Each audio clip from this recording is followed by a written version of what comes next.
Latur ST महामंडळाच्या ताफ्यात 5 अत्याधुनिक एसटी दाखल झालेत। जुन्या एसटी मोडीमध्ये निघणार असल्यानं एकूण 10 नव्या बसेस आता लातूर आगाराला मिळणार आहेत। सोलापूरच्या सांगोल्यामधल्या येलमार मंगेवाडी गावातल्या टेंभू योजनेचा कालवा फुटलाय आणि योजनेतल्या स्थानिक अधिकाऱ्यांच्या आशीर्वादानेच काही शेतकरी हा कालवा फोडत असल्याचा आरोप टेंभू योजनेच्या लाभार्थ्यांनी केलाय। कालवा फुटल्यामुळे पाण्याची मोठी नासाडी होतीये।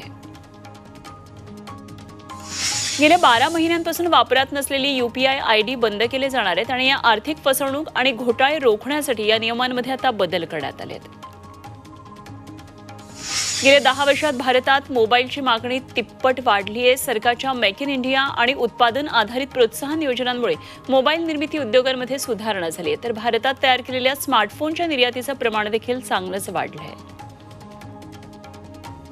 मुंबईतील जेजे रुग्णालयाचं नाव आता 7 समुद्रापार पोहोचले। जेजे रुग्णालयातल्या 2 गंभीर शस्त्रक्रियांच्या व्हिडिओंना अमेरिकेमध्ये बेस्ट इंटरनॅशनल व्हिडिओ अब्स्ट्रॅक्ट हा पुरस्कार मिळालाय।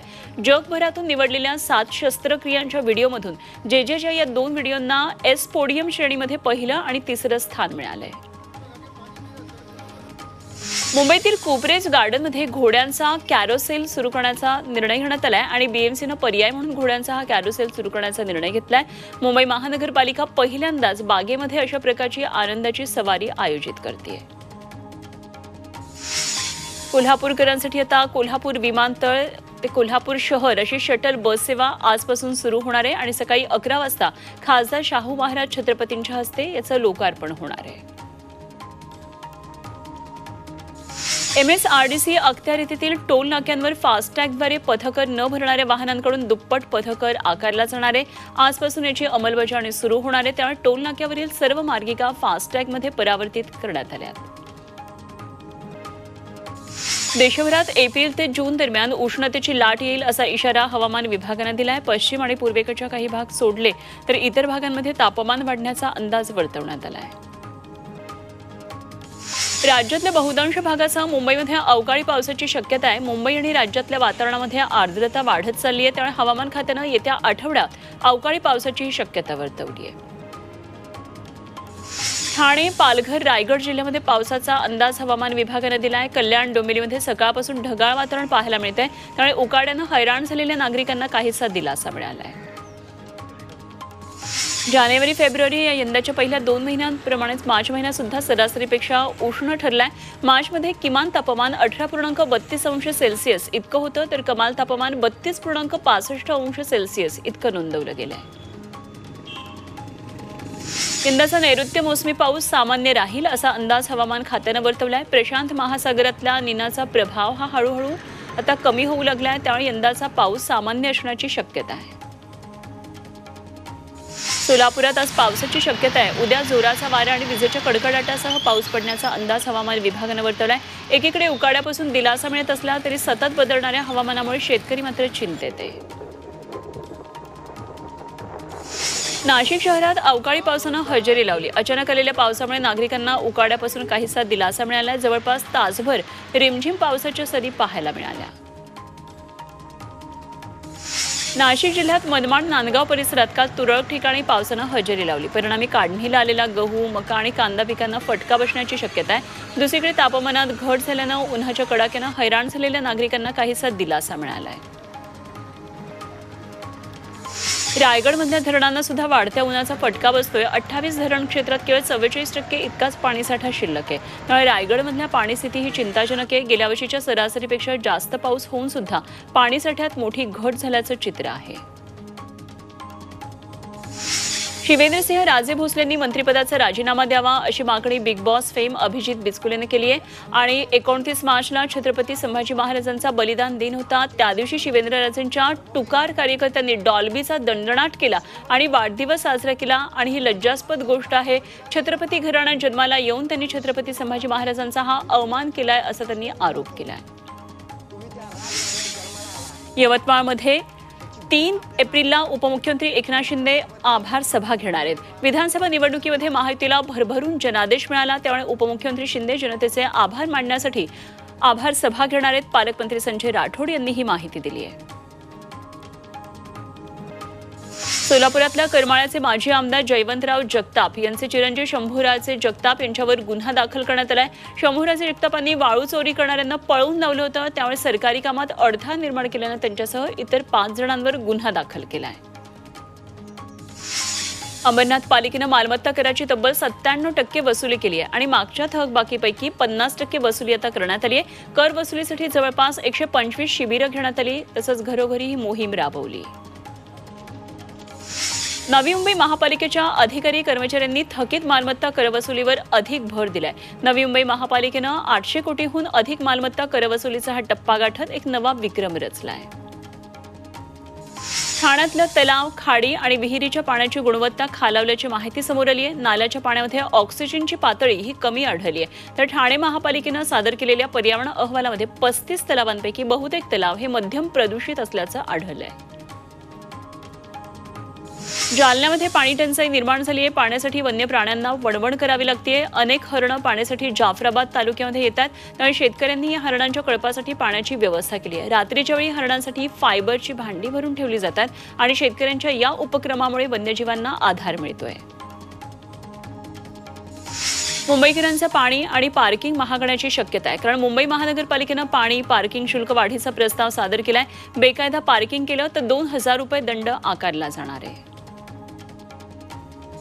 पणन मंडळाकडून नवी मुंबईमध्ये विकिरण सुविधा केंद्र सुरू करण्यात आले। भारतातल्या आंब्याला जगभरातून मागणी वाढत असल्यानं हे केंद्र सुरू केलंय। या केंद्रामुळे आंब्याच्या निर्यातीला चालना मिळणार आहे। अमेरिका, ऑस्ट्रेलिया, जपान, अर्जेंटिनाला आंबा निर्यात होणार आहे। राज्यात म्हाडा 19,000 घरं बांधणारे मुंबई, पुणे, कोकण, नाशिक, अमरावती, छत्रपती संभाजीनगर, नागपूर या मंडळांतर्फे ही घरं बांधण्यात येतील आणि मुंबई मंडळाअंतर्गत 5,000 घरं बांधली जाणार आहेत। या घरांसाठी 15,000 कोटी रुपयांच्या अर्थसंकल्पाला मंजुरी देण्यात आली आहे। मुंबई ठाण्यामध्ये आता घरं महागणार आहेत। राज्य सरकारनं रेडी रेकनर दरामध्ये 4% वाढ केली आहे। मुंबई वगळता अन्य महापालिका क्षेत्रामध्ये 6% इतकी वाढ करण्यात आली आहे। छत्रपती संभाजीनगरमधल्या रेडी रेकनरच्या दरामध्ये आता 3.53% इतकी दरवाढ शासनानं केली आहे। त्यामुळे संभाजीनगरमध्ये सुद्धा घरांचे दर वाढणार आहेत। राज्यभरामध्ये मनपा क्षेत्रात 5.95% म्हणजे जवळपास 6%, तर ग्रामीण भागामध्ये 3.36% इतकी दरवाढ करण्यात आली आहे।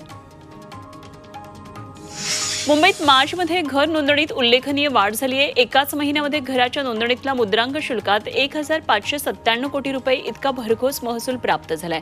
मार्चमध्ये 15,603 घरांची नोंदणी झाली आहे। एप्रिल महिन्यात विविध सुट्ट्यांमुळे बँका 16 दिवस बंद राहणार आहेत। विविध सण, उत्सव, महापुरुषांची जयंती आणि महत्त्वाच्या राष्ट्रीय दिवसानिमित्तानं बँकांना सुट्टी असेल। अर्ध्या महिन्यापेक्षा जास्त दिवस बँका बंद असल्यानं ग्राहकांना बँकेच्या कामाचं नीट नियोजन करावं लागेल।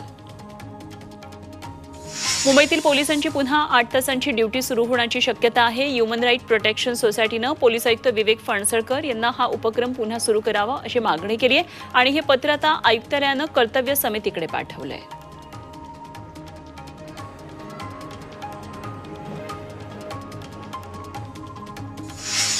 पुण्यामधल्या शिरूरच्या हिवरे गावामध्ये भैरवनाथ महाराज आणि मंजत बाबा यात्रेची तयारी सुरू आहे। या यात्रेनिमित्तानं मंदिरामध्ये आकर्षक विद्युत रोषणाई करण्यात आली आहे आणि त्याचबरोबर बैलगाडा शर्यतीसह काठी, पालखी, लोकनाट्य, तमाशाचं आयोजन केलंय। विरारच्या कोपरी गावामध्ये सत्यनारायण मंदिराचा यात्रोत्सव सुरू झाला। यंदा मंदिराचं हे सुवर्ण महोत्सवी वर्ष आहे आणि 4 एप्रिलपर्यंत विविध कार्यक्रमांचं आयोजन करण्यात आलं आहे। धुळे तालुक्यातल्या अजंग इथं नाथबाबा यात्रा उत्सव मोठ्या उत्साहात पार पडला। भव्य कीर्तनाचं आयोजन करण्यात आलं होतं। हजारो भाविकांनी या सोहळ्याला उपस्थिती लावली। गोंदियात रामाच्या मूर्तीची स्थापना करून राम महोत्सव साजरा करण्यात आला। गोंदियातल्या नेहरू चौकामध्ये रामाच्या मूर्तीची स्थापना केली, तर आता गणपती नवदुर्गा उत्सवप्रमाणे राम उत्सव सुद्धा साजरा करण्यात येणार आहे। सोलापुरातल्या अक्कलकोटमध्ये भक्तिमय वातावरणामध्ये स्वामी समर्थांचा प्रकट दिन साजरा करण्यात आला।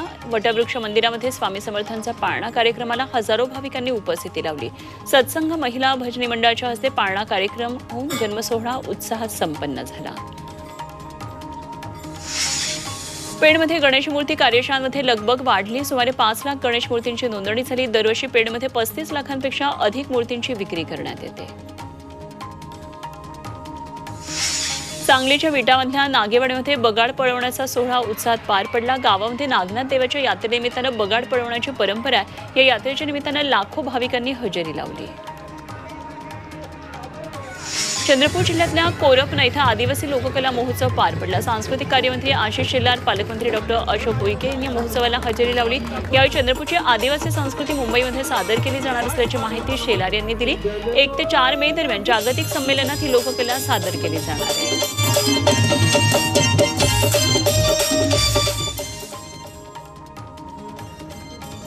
कोल्हापुरातल्या नंदगावच्या पालखी सोहळ्यासाठी शिवसेना आमदार राजेश क्षीरसागर यांनी 70 किलो चांदीचा रथ अर्पण केलाय। दसरा चौकामध्ये रथाचा लोकार्पण सोहळा झाला। यावेळी वारकरी नागरिक मोठ्या संख्येने उपस्थित होते। अंबरनाथमध्ये जिजाऊ आणि शिवरायांच्या पुतळ्याचं अनावरण झालं। खासदार श्रीकांत शिंदेंच्या हस्ते पुतळ्याचं अनावरण पार पडलं। त्याचबरोबर छत्रपती संभाजी महाराज व्यायामशाळेचं उद्घाटन झालं। मोठ्या संख्येनं कार्यकर्त्यांसह नागरिकही उपस्थित होते। मावळच्या देहू इथल्या संत तुकाराम महाराज संस्थानच्या अध्यक्षपदी जालिंदर महाराज मोरे यांची निवड झाली। अध्यक्ष आणि विश्वस्त पदासाठी संस्थानच्या धर्मशाळेत निवडणूक पार पडली। 2 वर्षाच्या अध्यक्षपदासाठी निवडणूक झाली।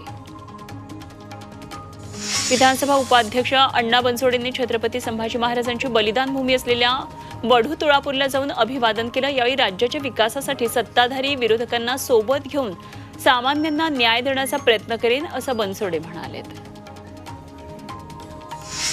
भिवंडीतल्या छत्रपती शिवाजी महाराजांचं भव्य मंदिर पाहण्यासाठी मोठ्या संख्येनं शिवप्रेमी गर्दी करतात। गुढीपाडव्याच्या दिवशी गर्दीनं उच्चांक गाठला होता।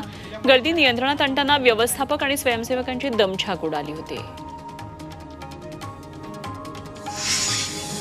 मुंबईमध्ये क्षयरोगाच्या 80% रुग्णांवर यशस्वी उपचार होत असल्याचा दावा महापालिकेने केलाय। मात्र दुसऱ्या बाजूला मुंबईतील रुग्णांची संख्या वाढत चालली आहे। वर्षभरात क्षयरोगाच्या रुग्णांची संख्या 53,638 इतकी झाली आहे।